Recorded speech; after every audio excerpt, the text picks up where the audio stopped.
Pada soal pertanyaannya, bagaimana pengaruh konsentrasi larutan garam terhadap sifat keasamannya?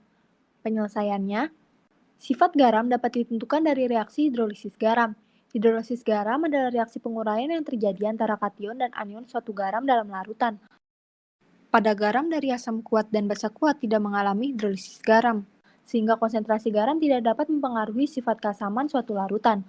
Berbeda halnya dengan garam lain yang mengalami hidrolisis pada konsentrasi larutan garam yang akan mempengaruhi sifat keasaman suatu larutan. Adapun pengaruh konsentrasi larutan garam terhadap sifat keasamannya sebagai berikut. Yang pertama, garam dari basa kuat dengan asam lemah akan mengalami hidrolisis anion, di mana hidrolisis anion akan menghasilkan OH-.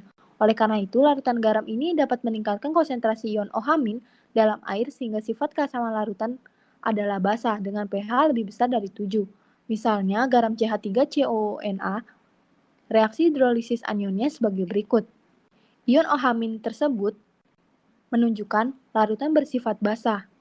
Selanjutnya, garam dari asam kuat dengan basa lemah mengalami hidrolisis kation, di mana hidrolisis kation akan menghasilkan ion H3O+ atau H+.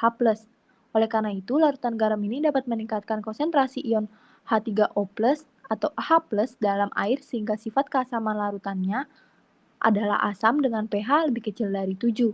Misalnya garam NH4Cl, reaksi hidrolisis kationnya sebagai berikut. NH4+ ditambah H2O mengalami reaksi kesetimbangan menjadi NH3 ditambah H3O+. H3O+ inilah yang menyebabkan larutan bersifat asam. Selanjutnya, garam dari asam lemah dengan basa lemah mengalami hidrolisis total, sehingga garam ini juga mengalami hidrolisis kation dan anionnya. Derajat keasaman atau pH bergantung pada kekuatan asam relatif dari kation dan kekuatan basa relatif dari anionnya. Oleh sebab itu, terdapat 3 kemungkinan sifat keasaman yang terbentuk dari larutan garam tersebut.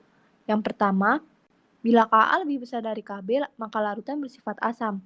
Kedua, bila Ka sama dengan Kb, sifat larutan adalah netral. Yang ketiga, bila Ka lebih kecil dari Kb, maka larutan bersifat basa. Berdasarkan penjelasan tersebut, maka dapat disimpulkan bahwa pengaruh konsentrasi larutan garam terhadap sifat keasamannya tergantung pada jenis reaksi hidrolisisnya.